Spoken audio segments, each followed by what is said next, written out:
Welcome to The Craft. I'm your host, May Globus.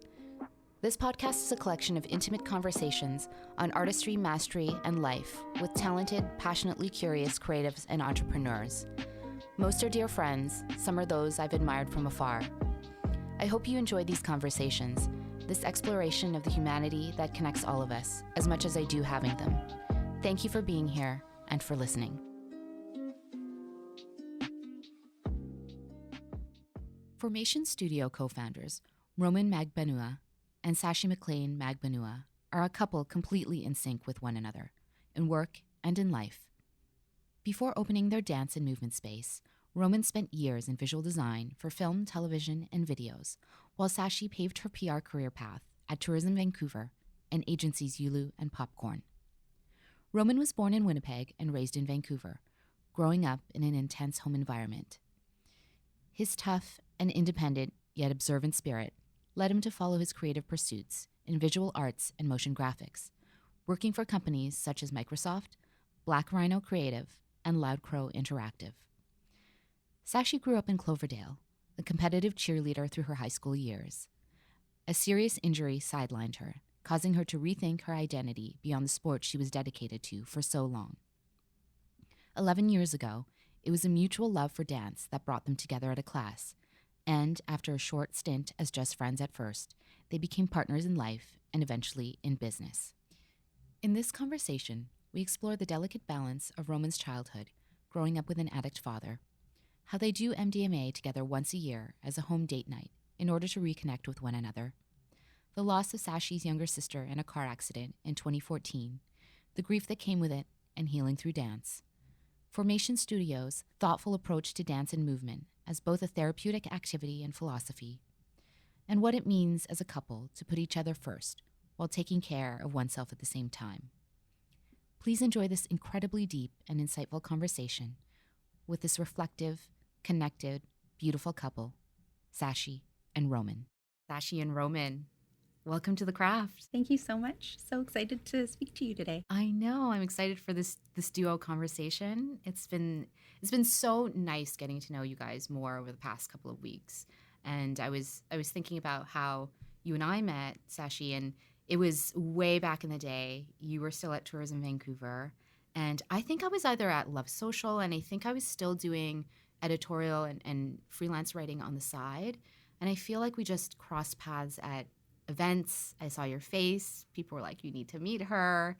And we share some mutual friends. And it's all kind of come full circle now that I'm practicing my sound therapy out of your guys' formation space, which is a dance and movement studio in Mount Pleasant.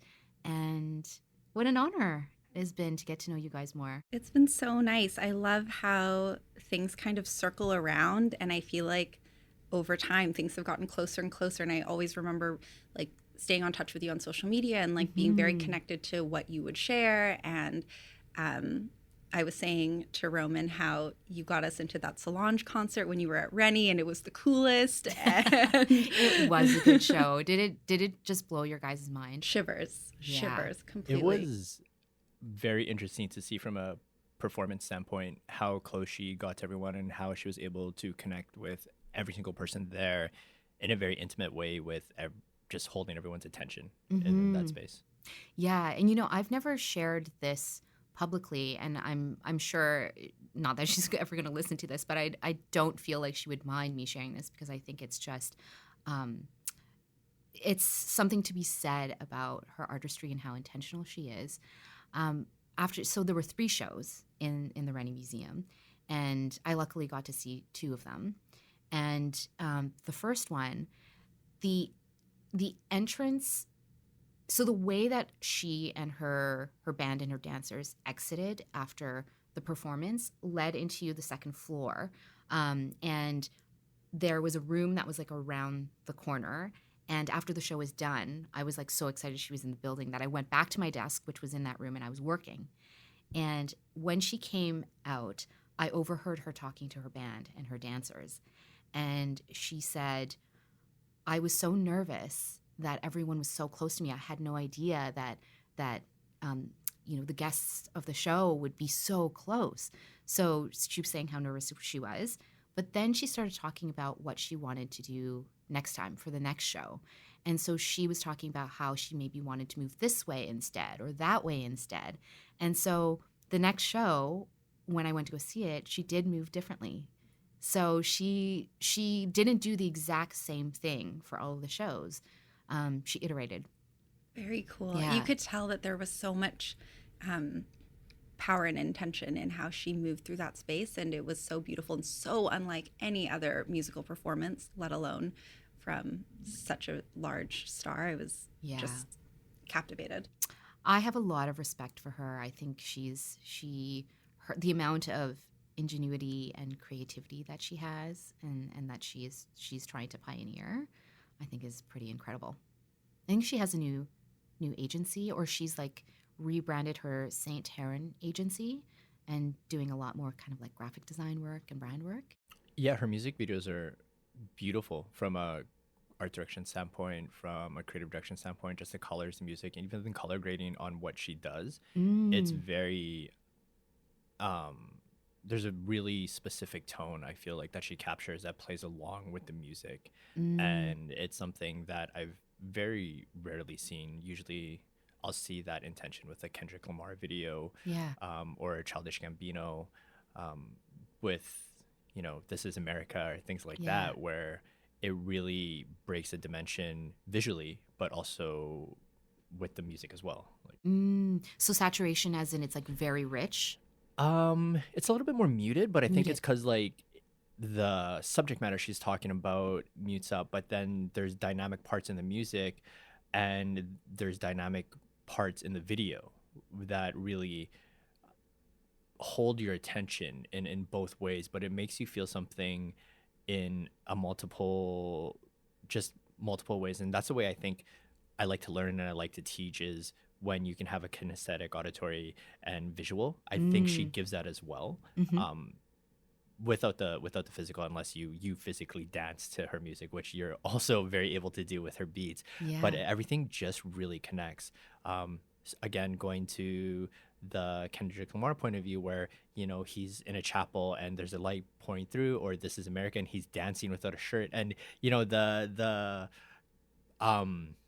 performance aspect of the facials and what's happening, it just really connects you to different points in times and really shares a perspective. And I think she's one of the artists that does it very well and very intentional with what's happening. And I think when artists do that, it really shows through. Like when Beyonce released Lemonade and she's walking around smashing cars with a baseball bat, you're like, yeah, okay, she's going through some stuff. I feel that. And it shows. And it's not just dancing or cars or whatnot. Yes. No, I agree with that intentionality, because This Is America, I thought everyone thought that was such a powerful video. And there's a scene at the end where he's running and his face is like very dark. And I remember, because Bob Rennie, the founder of the company I used to work for, is a prolific art collector. He has a lot of Kerry James Marshall paintings. And when I saw that scene, I'm like, wow, I wonder if Kendrick Lamar was influenced by KJM's paintings, because the tone on his face, how black it was, the bright, like the white of his eyes in that scene was like this very particular KJM painting. But I was like, I wonder if it went that deep, and I'm sure it probably did. Yeah. Anyways, that was a different segue, but I love that. But you're talking about you looking at various creative pieces and the way you think about things. Roman, I'd love to go back in time to your childhood and just have you tell the story of who you are. And you were born in Winnipeg, but raised in Vancouver. Tell me about your childhood. I grew up in a very full house. I have 7 siblings. I'm the youngest of all 7 siblings. 2 were full blood brothers, and the rest were half from my dad's previous engagement, I'd like to say. And being a Filipino family, everyone was just family at that point. It's interesting growing up in environment and understanding now who I am, because one of the things that I think I carry from that is I eat very fast. And Saschie's always asking me, why do you eat so fast? I'm like, when I was a kid, if I didn't eat fast, I didn't eat. All the food would be gone. And there was this thing about respect growing up that I remember, where you have to do what the eldest says. And so if your mom or dad says, do the dishes, it'd go to my eldest sister, which would go to my next brother, which would trickle down all the way to me. And I got to the point where I realized I'm the baby. I think I'm the favorite. So I said, I don't want to do the dishes. And then they'd go, okay. And they'd just send it back up again. And so that's how I got out of doing things. But it's very interesting. You know, I grew up in a very multicultural school, so I learned a lot of things. And the experiences I had growing up with the diverse group, from everything from like the Aboriginal cultures that were integrated into my learning at school, was very interesting. Now where the world is, and they talk about all this segregation of what people are going through, I have such a different outlook on what's happening. Even things with that have come up in the past, of the Black Lives Matters movement, the Stop Asian Hate, and most recently with the residential schools. This is something that was very integrated into my childhood and shaped who I became later, because I don't know, I wasn't very interested in school. I liked hanging out with my friends. We get called all the same names. So, you know, racism to one of my friends was the same racism to me. We'd stick together because of that. And it would sometimes be from each other's cultures, you know, like someone would call me chink, and then me and my friends would all get mad. And then someone would say the N-word to my other friend, and then we'd all get mad at that person, and we'd kind of defend each other. So for us, it was just very integrated in life. And I feel like as a child, as much as I enjoyed my childhood, I think there were a lot of battles that I didn't see that I was fighting with that as well. And on top of that, I think there were parental traumas that I was going through with my mom and dad. In our initial talks, I was saying how my dad struggled with addiction, and that in turn put a lot of trauma on my mom. And I think one of the things that we didn't talk about is, when I was very young, my mom decided to take a bunch of pills, and I remember finding her, and I was 6 years old, and I tried to wake her up. She worked at a casino, so I was like, "Hey, Mom, wake up!" You know, she came home at 4 a.m, and it was maybe 12. I'm like, "I'm hungry. Can we eat?" She wouldn't get up. My brother at the time was sleeping on the couch. My two brothers, and I tried waking them up, and I said, "Hey, Mom's not waking up." And they go, "She's sleeping. She's tired. She just got home from work." I'm like, "I'm hungry." And they're like, "Okay, well, just wait. We're gonna sleep too." So I tried waking my mom again, and then I knew something was wrong. And I remember going down, we lived on the second floor, going down each stair. But one of the most vivid things I remember seeing at that point is, like, my legs were really small, so I had to go like one stair at a time.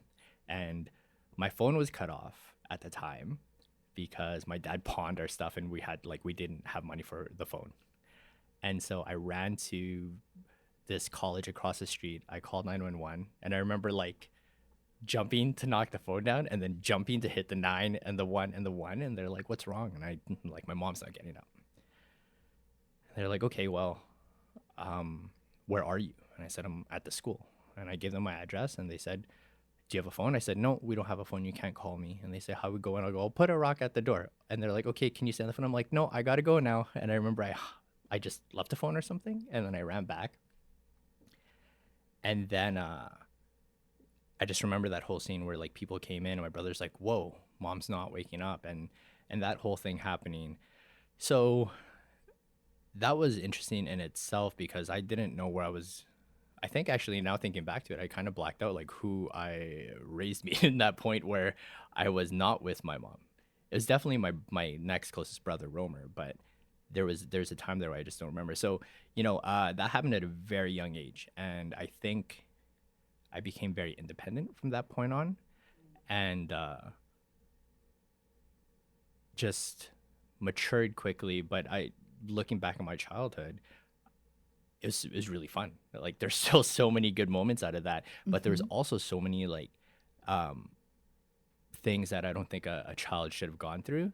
But I think it really made me appreciate like the times that we're climbing a tree, or playing cops and robbers, or making paper guns with my friends and like running around the neighborhood, because we also had a really tight knit neighborhood where all my friends lived, and things like that. Mm-hmm, mm-hmm. And I think the thing, and I'm really sorry that you had to go through that. It's a really traumatic experience to have at a young age, and not at the time really have the tools to understand what that all meant and how to heal through that, and something that probably in your adult years you look back on and have begun the healing process. And this independence, can you describe what that independence was like going into your teen years and how that manifested for you? Then you were saying that you were really interested in art at a young age, and that traditional forms of schooling really didn't resonate with you. And so I'd love to understand you as a teenager as well. Yeah, I think it was really funny because my mom would say, "Hey, do you want to be a doctor? Or I think you should be a lawyer or a nurse or any traditional Filipino occupations." And I would say, I like art. Or she'd be like, "Okay, does that make you happy?" And I would say, "Yeah." And she would tell me, "Well, do that and find a way to make that." Well, to be frank, she would say, "Find a way to make money doing that." And I would say, "Okay." Um, and so I'm speaking about that independence. I emancipated myself from my mom when I was 13, and I lived with my brother who's 19 at the time, which is crazy now to think about that. My 19-year-old brother raising me. And from that independence, though, I always liked comics, I like cartoons, and so art and communication was always really big to me. And I think it's because when I was a kid, I couldn't really describe what was happening to the point where I felt like I was communicating exactly what I needed for people to understand. So from that, drawing pictures or an action is so much easier to kind of encompass the emotions that you feel but maybe not see. Like red, everyone knows that's anger or love, but red, orange, and like in a really jagged form creates tension when you see it, and so people know, okay, that's pain, that's not good, whatever the case. And so just going through that, I think I found a lot of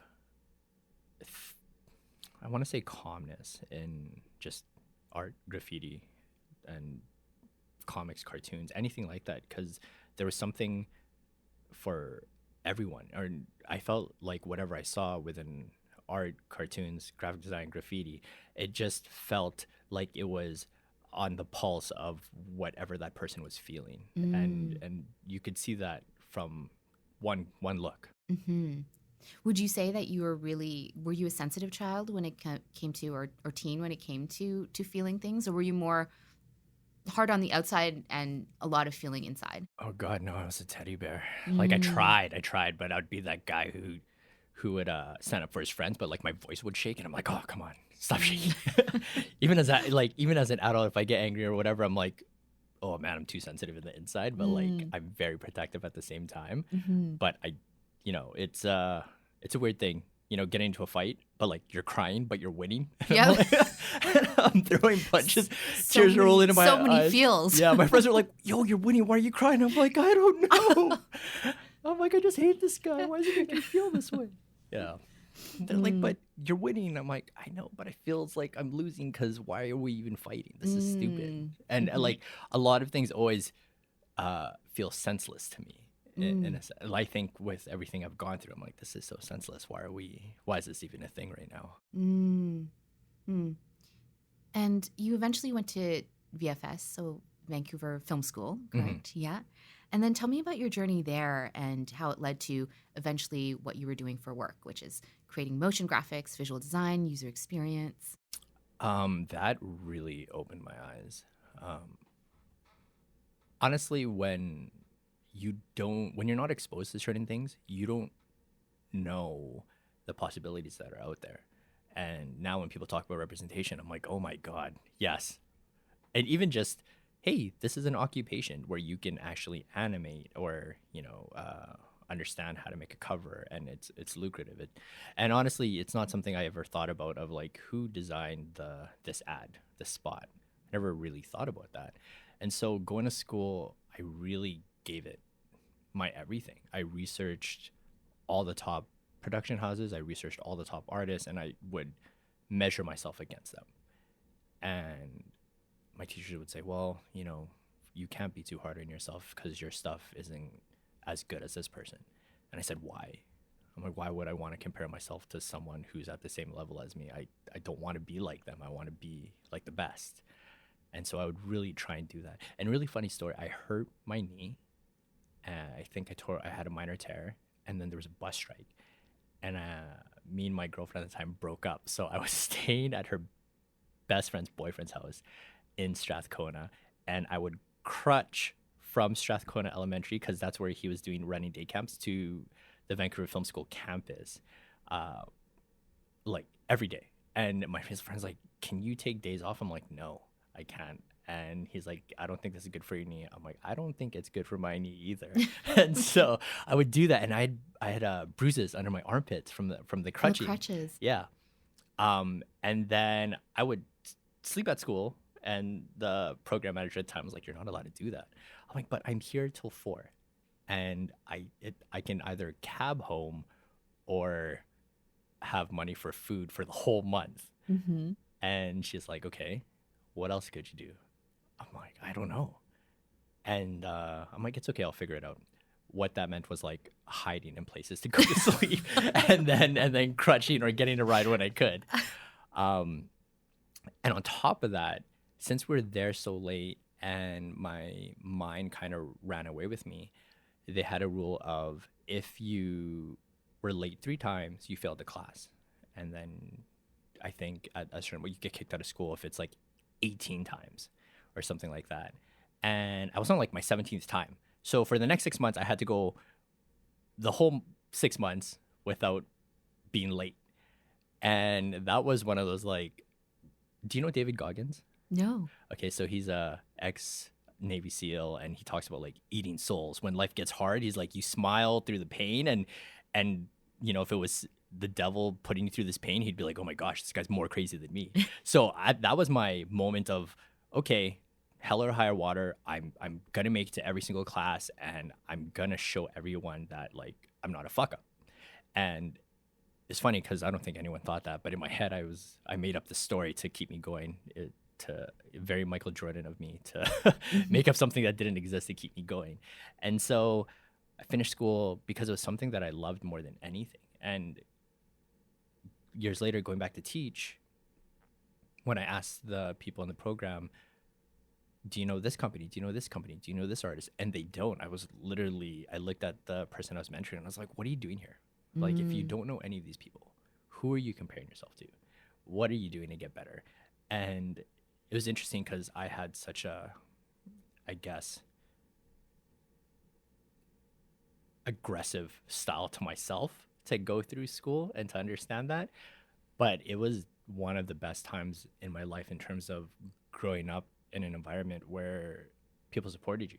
And I don't know if that was a school, but you know, you pay a lot of money, you'd hope that they'd support you, but it was just a bunch of people going through all the same stuff. And I feel like there's not a lot of many moments in time where everyone is going through many of the same things, and you just feel like you're all in the same place. Yeah, of course, everyone's journey is super different. Yeah. I'd love to put a pin in all of that experience for later in the conversation when we talk about the studio. But Saschie, I wanted to move over to you. You were born in Richmond, and then you moved to Cloverdale after high school, and you grew up a competitive cheerleader. I did. Yeah, that was a new fact that I learned yesterday. And we were talking about, I watched Cheer, the docuseries on Netflix, and I was fascinated by the sheer grit and dedication that sport is all about. Completely. It's so funny because my dad always tells the story of me being in grade 7 and deciding to try out for the high school cheerleading team, and he was absolutely terrified and was like, oh no, what's my daughter in for in high school?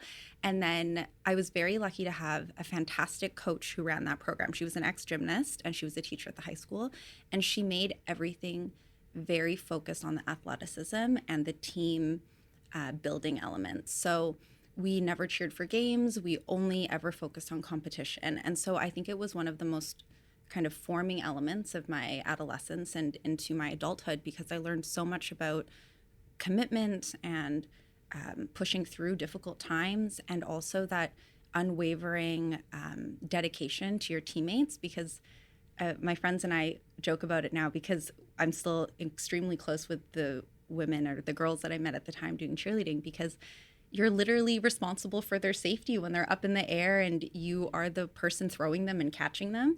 And my friendships are so close because all of them are from that high school phase or that teenage phase of doing cheerleading together, which is crazy. And Cheer was such a wonderful docuseries because it really emphasized the parts of the sport that I really connected with. We were not nearly as talented but or skilled as the athletes on that program. But I think it really captured that commitment that we all had to each other and to pushing ourselves through that way. So Cheer was a huge part of my development.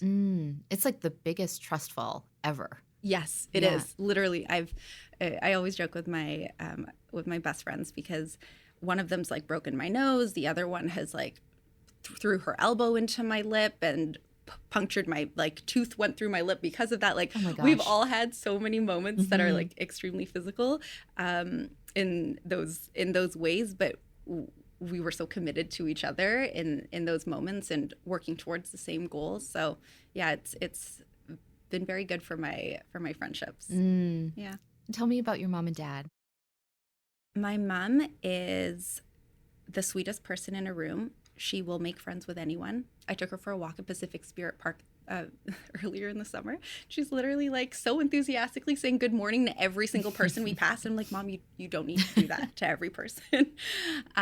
She's also the kind of person that makes sure that every single possible need could ever be addressed. Like, if you go camping with this woman, it is like a luxury experience, because there's not one thing that you would not have packed. You want to make muffins? Okay, we could make muffins. So she's a very, very strong woman, gone through so much, I think, trauma in her growing up in the Philippines and losing my uncle, her brother, to suicide as he battled with drug addiction. His supported her. She supports my grandmother. She's just such a strong lady.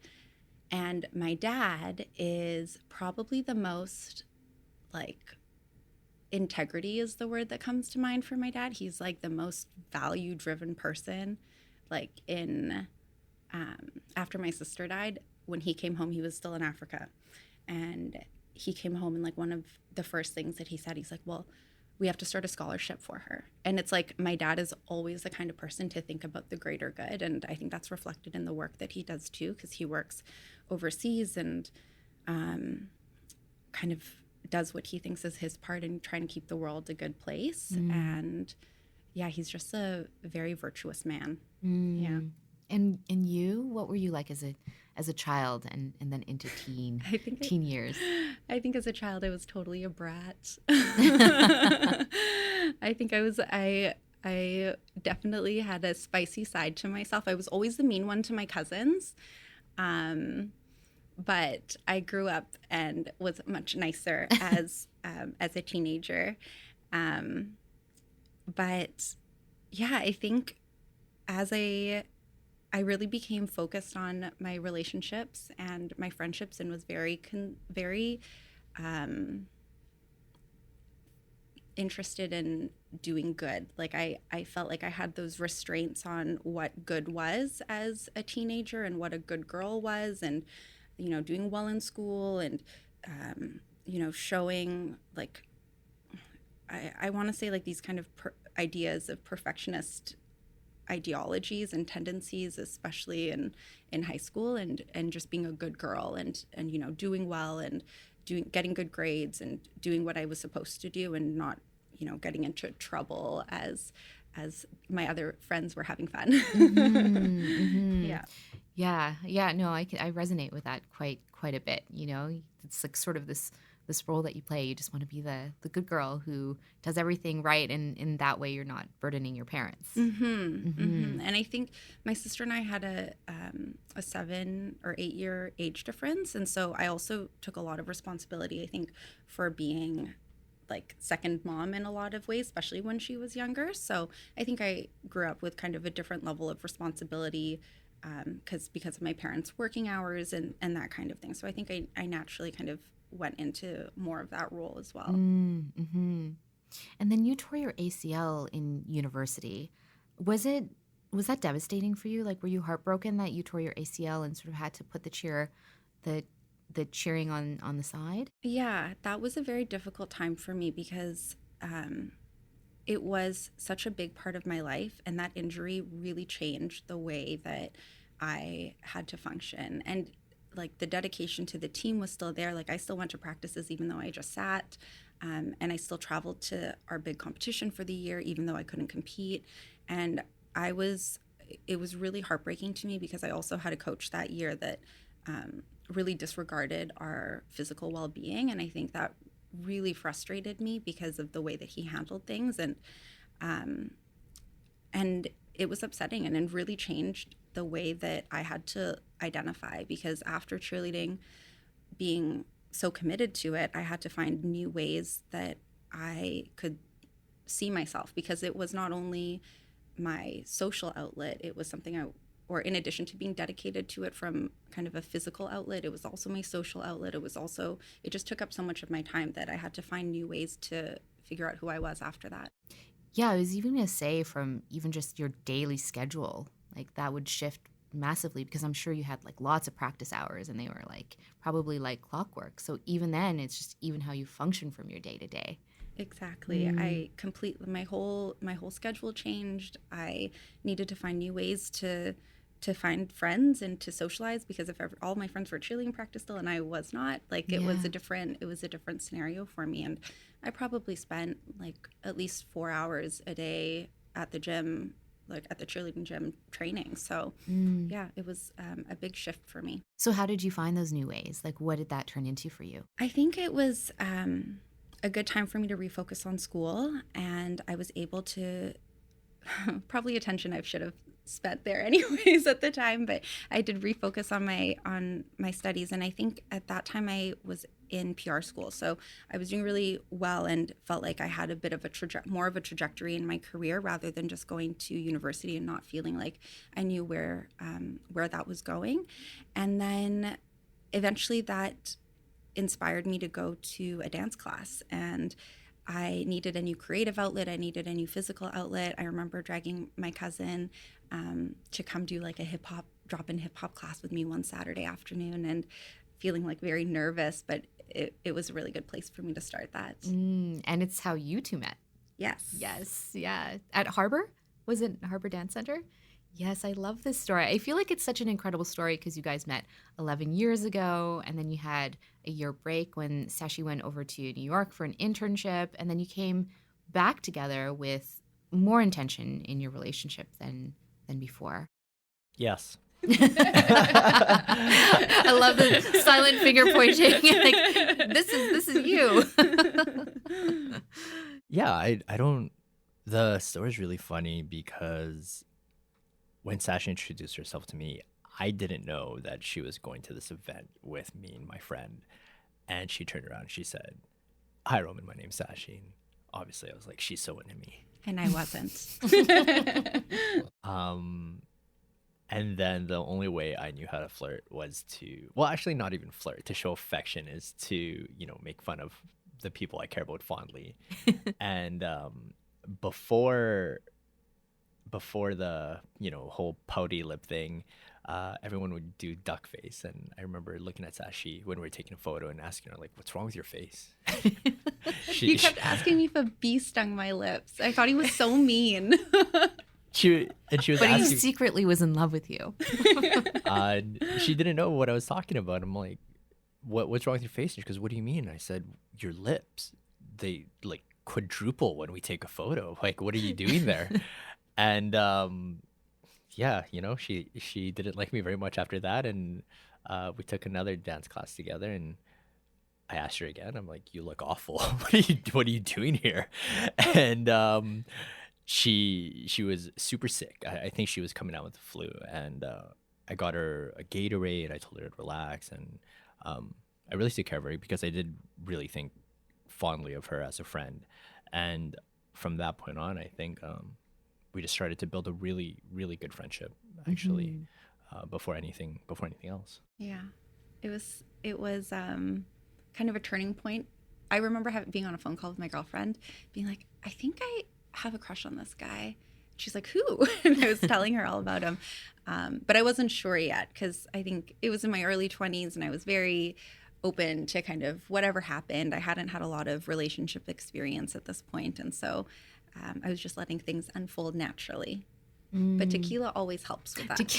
A little liquid courage is never a bad thing. So she was finishing school, and I was saying we should celebrate, and she said she'd pick something up. She goes, "I have tequila for us," and I organized our friends. After class, we're gonna go sit down and celebrate with her, and everyone was there. And she shows me the tequila, and she's like, "Well, we're gonna do shots," and I was like, "Yeah, you guys should do shots." Okay, I'm gonna go. And she looked at me and automatically asked me, "Where are you going?" I said, "Oh, I'm doing a show for, I think it might have been Richards and Richards or one of the clubs, and I was doing the visuals for it." And I said, "I have to go to work now." And she asked me, "You're not going to stay?" And I said, "No, have fun." And I left. And then she said, "I'm going to save this tequila for another time when we can share it together." And I think another time we're going to go out. She had a calculus test to study for, and I said, "Okay, I'm going to lock you in my room. I'm going to clean up out here, and we'll wait for all of our friends to meet here, and we'll go together. But I'll take your phone, and I'll make sure you just concentrate." So she was in my room. I walked my dogs. I cleaned up the house, and I actually forgot she was in there. And I opened the door, and she looked up at me and smiled. And honestly, at that point, I was like, "Oh my God, that smile's gonna be the death of me." That's actually what I thought. And it's so cheesy, but that's actually what I thought. And then, she did one of those slow motion, looked up, and all the hair just like out of her face, and she smiled. It's a movie scene. Yeah, and I was like, "Whoa, this actually happens. Like, time moves slower when it's moments that matter." And I remember we went out that night. I think there were maybe 5 of us. There were a couple of people sleeping in my living room. There were a couple of people in my bed with me. There were me, Saschie, and 2 of our other friends. One friend left because it was very hot, and then the next friend left because it was very hot, and then it was just me and Saschie. And I hugged her, and we're going to sleep. And then I remember feeling this like surge of electricity, and I told her, and I said, "I've never felt this before." After the fact, I said, "I've never felt this before. The moment I hugged you, I had this surge of electricity."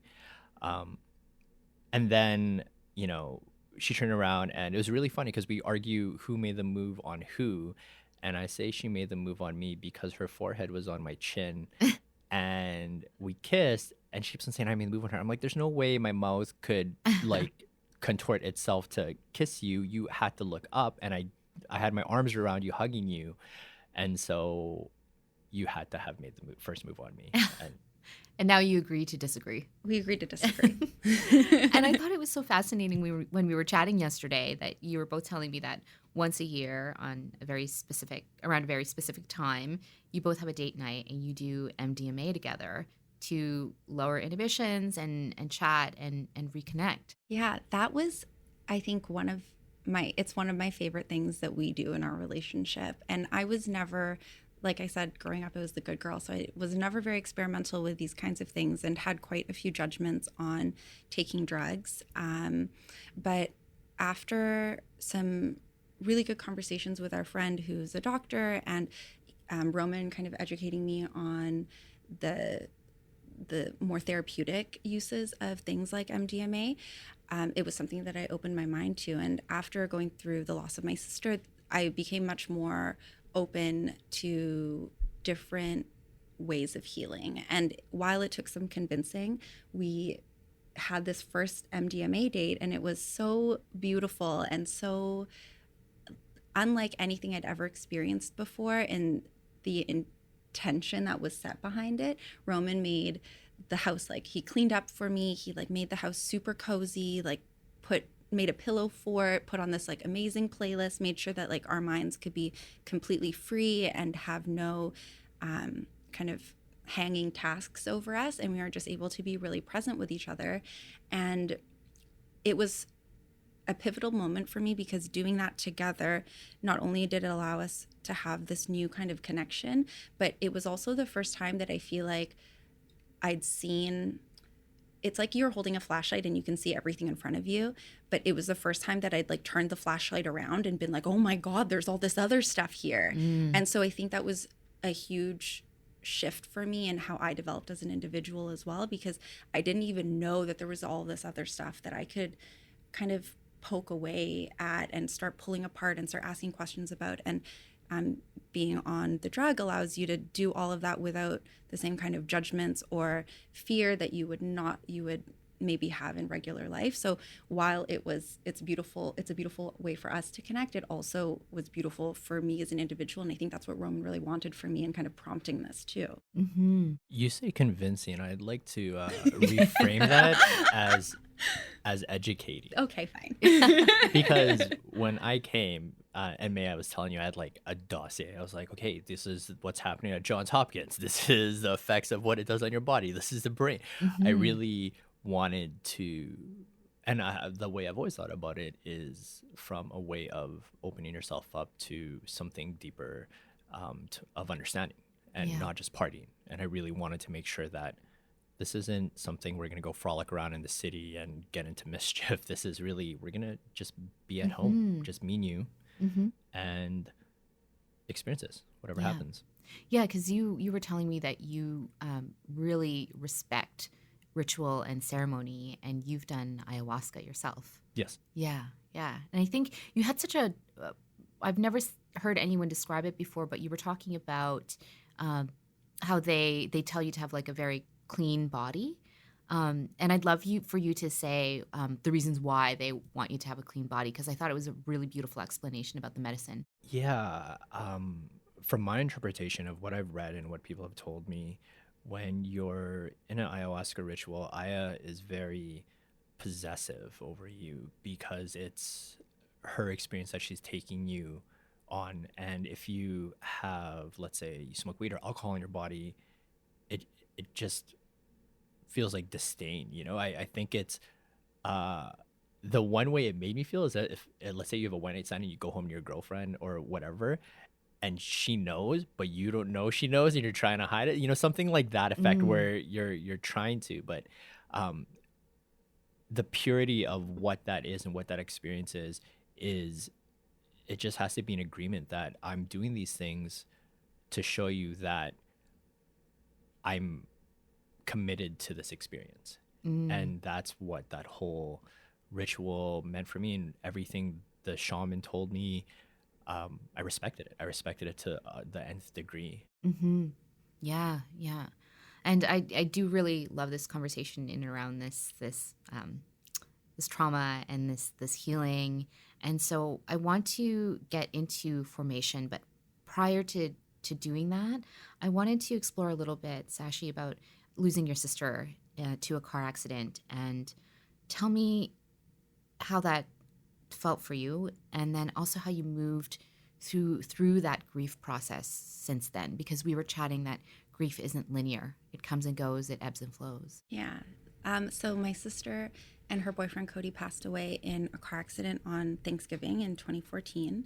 So it was a weird day because I remember I was baking four pumpkin pies, 2 for this Friendsgiving party we were going to that night, and then 2 to bring home to my family because my sister hates pie but loves my pumpkin pie. And my mom had kind of texted me and called me earlier in the day, and she's like, I haven't heard from her. Like she should be like, it's very unusual for my sister to not pick up.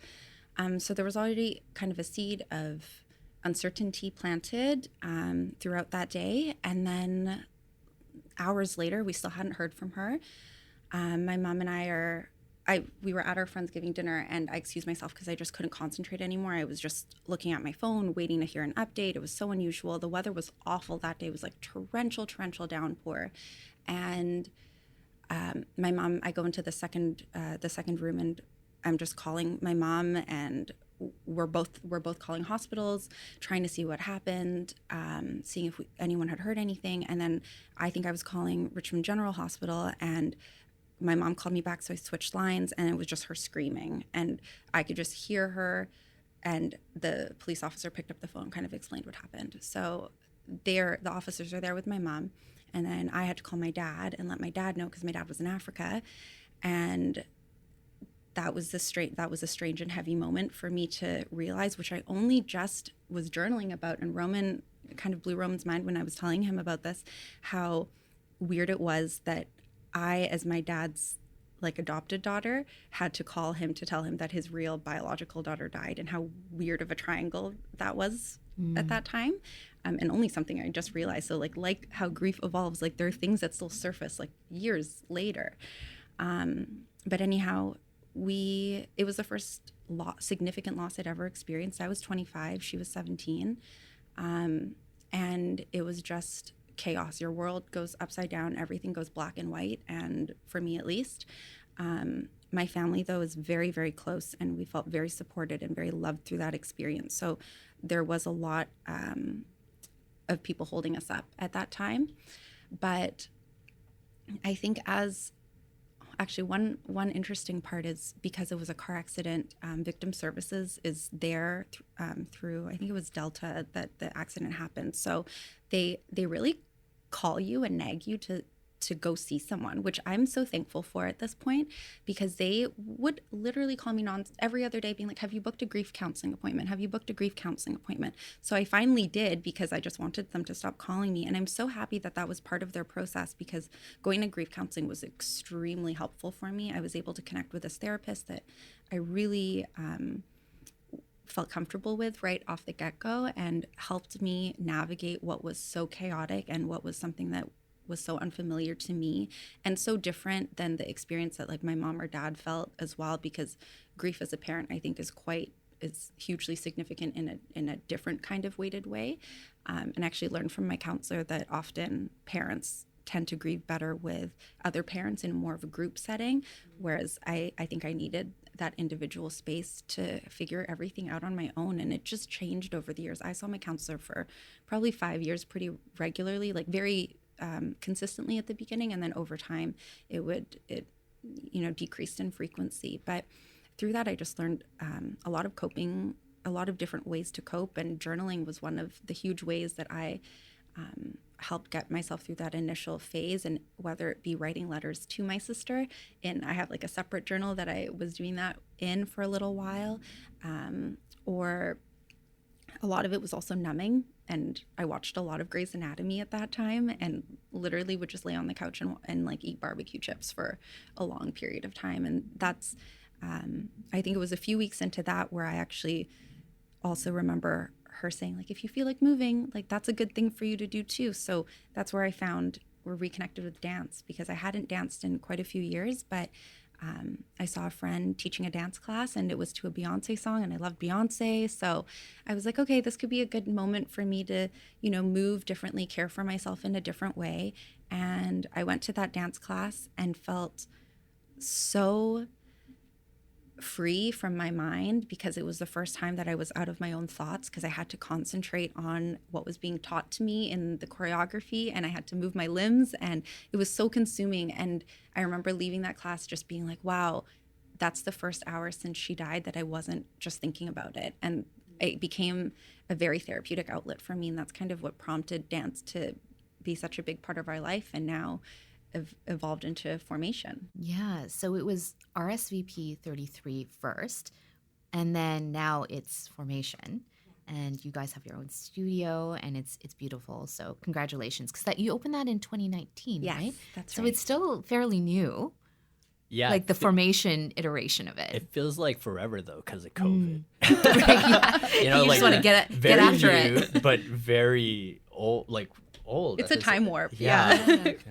But I mean, for it being around, being still quite newish, you've had some incredible collaborations and partnerships, 4 Seasons, Lululemon, Arc'teryx, TELUS, which is awesome. But I also, and you guys are very involved with youth and communities, and so lots of good work going back into the community. So that's great. And I also just really love, we were chatting yesterday about where the name comes from. And there's a lot of layers to several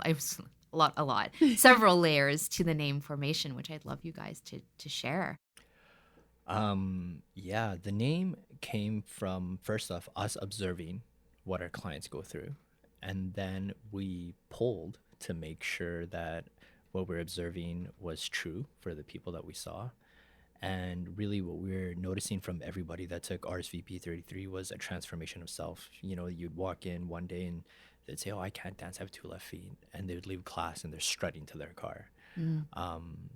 And the formation studio came out of that from the sense of transformation, formation of self, formation of groups of people, of what types of formations you create, and even just understanding forming. And the F is in the midst of being fully a regular F, but the reason why we shifted the logo so that a little piece of it is off is to really show people that we're always in a stage of building ourselves up, and that we're never really complete, because our idea of progression and completion it's always moving.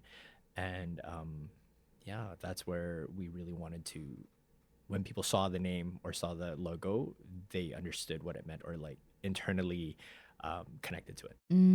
Yeah.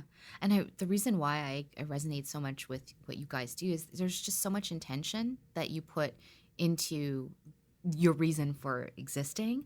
But also you're very about connecting with the body and the brain and the heart, and then also the music. And it's like that you're so prolific in building user experience, and it kind of has come full circle to what you're doing with the studio too. Yeah, I think looking back at all of my life experience just led me to this one point in time. And I think from this point forward, my next few life experiences will lead me to another point, because before opening the studio, I was working with Microsoft in the augmented reality space, as well as other tech companies, and understanding dimension, understanding a space and how you move through it, how you occupy it, how every little thing can change how you are in that space, really led me to understand what formation could be, what an empty box with mirrors could be, and then adding in lights and adding in music, and then what that feels like when there are people in there, and how they observe it and how they feel it and how that can change. Yeah, and just also how dance itself and sound can really move emotions through you and out of you. If they're trapped, then they can come to surface, and you can feel it, you can see it, you can accept it, and let it pass as it needs to. I think the fact that we never created this as a space where someone was aiming to look like an idea of something, it was really always so self-serving, because it was my own space to heal, and it was what I was needing for myself at that time. I think that intention and those roots have really come to flourish, because that is the culture of the space. Like, people go there to take what they need for the hour that they want for themselves. Sometimes it's a new mom who is, taking that 1 hour break that she gets from her very consuming life with her baby and whatnot. Or sometimes it's, everything else in your life is falling apart and you just need to escape from it. Or sometimes it's there to celebrate because you're feeling great and you just want to move through that emotion and have an outlet to do that. So I think because our intention is always so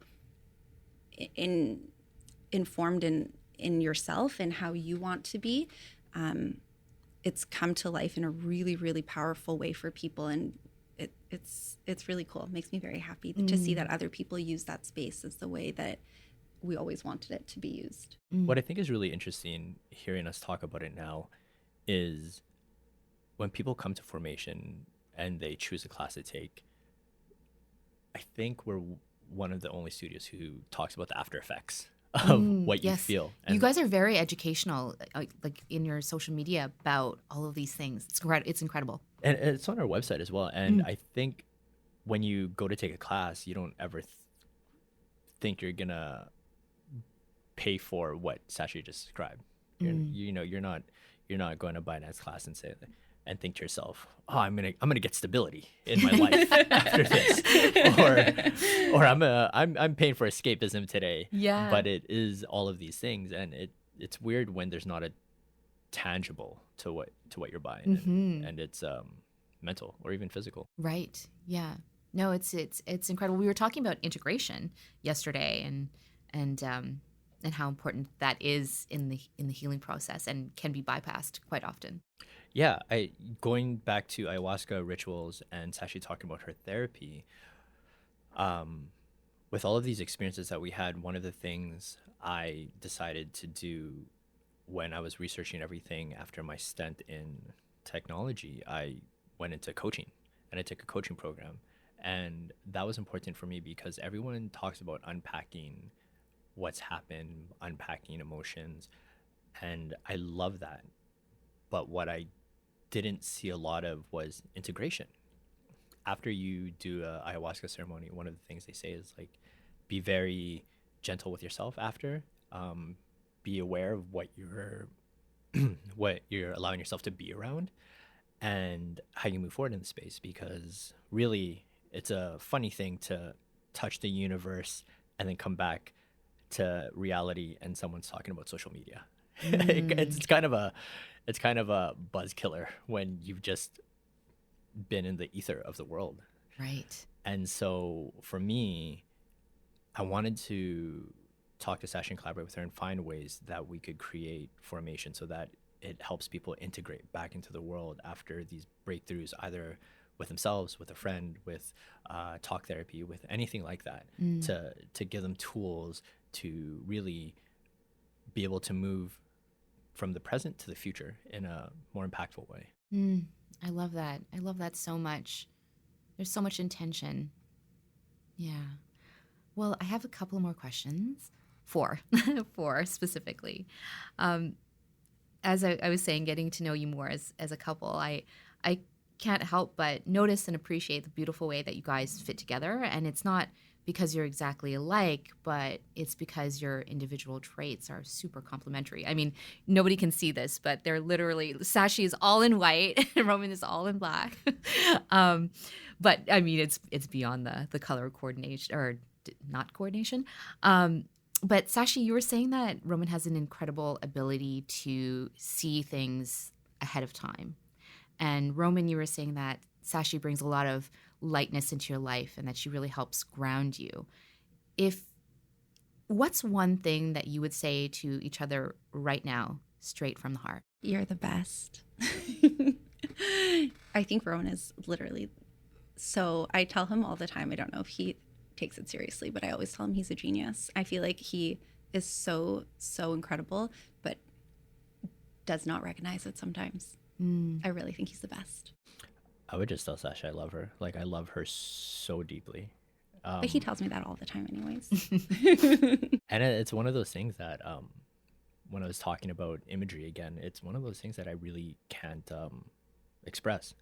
And I think that's why that shock of electricity is like in my body all the time. And I cannot actually find a deeper meaning than love verbally to communicate that to her. It's so beautiful. Yeah, I was just thinking, sometimes you feel like you know, everybody thinks they're the star of their own story. Sometimes I feel like I'm the star of my own story, but then other times I'm like, am I here to make Roman this, like, the superstar of his story? Because wow. Yeah, sometimes I wonder that. And then I go back into my own head and I'm sure he feels opposite. But yes, I do. Yeah. Well, one of the things that we talked about really early on in a relationship is, you know, I think in a cohesive relationship, I love you so much, I'll put you first. But what I think works for us is that she loves me so much, she puts me first as well. And although we're very independent, we have that respect of, I love this person, I'm going to put them first. And it just works out that we just take care of each other, and not in a way where we need the other person to take care of us. It's just something that we assert upon ourselves to do, and it just works out. But also on the note of being very complimentary, we're very polar opposites when we're not on the same page. Yes. Like, we can't even see the other person's side sometimes. Yeah. There's a scale, everyone. There's a scale. Real electricity happens then. Oh, just a few more questions for you guys.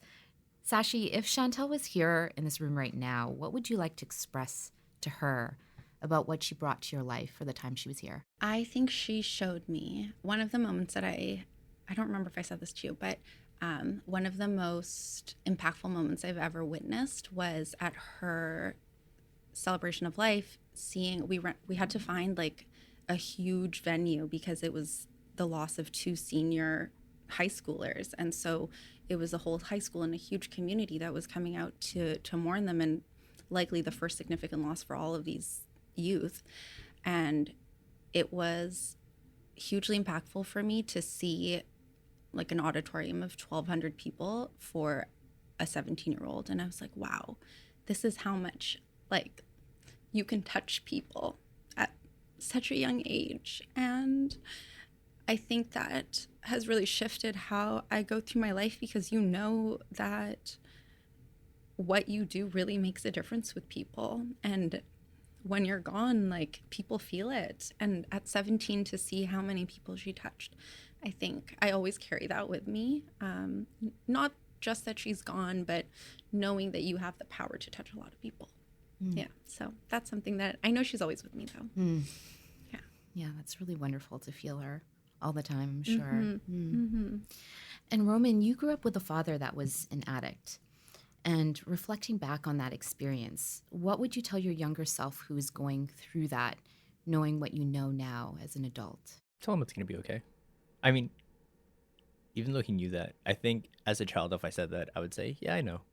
I was a pretty smart, alecky kid. So I don't think there's anything I could have told myself at that time, because I feel as a child understanding that, like, my dad was an addict, but he also showed me when he was sober that, like, how much he loved me. And my mom was an incredible rock. So I don't think love was ever absent from my life. I think at a certain point, I just realized that some adults aren't equipped to have all the tools.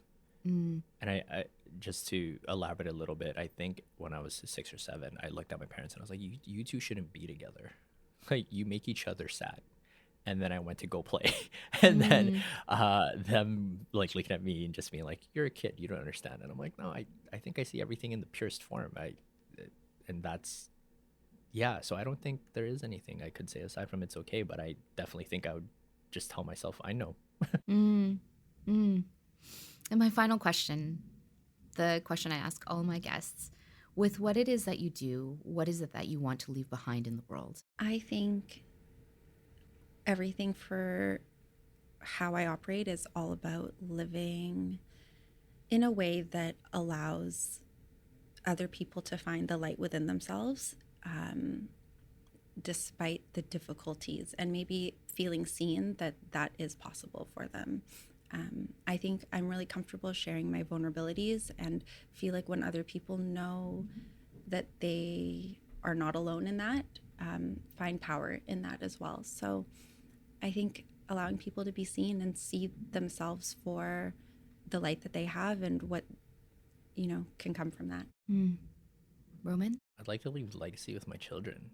I think over the past little while, when we talk about change and creating change, it's always been the most effective in your immediate community.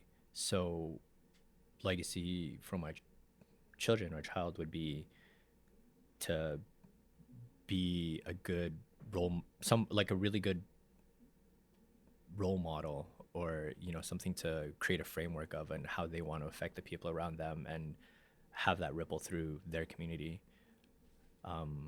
So yeah, like I think a legacy model for my children to have a good idea of what it means to affect people around you. Well, you too, thank you so much for who you are and what you're giving back to the world, to your communities, your amazing openness and generosity toward me too, and being able to come in and use the space that you've created for so many other people. And I'm very grateful you guys are in my life. And thank you for being here. Thank you so much, May. That was so nice. Yeah, thank you. If you enjoyed that last conversation, be sure to check out more episodes with Craft on Spotify and guest photo galleries on the website at wearethecraft.com. Thanks again for listening.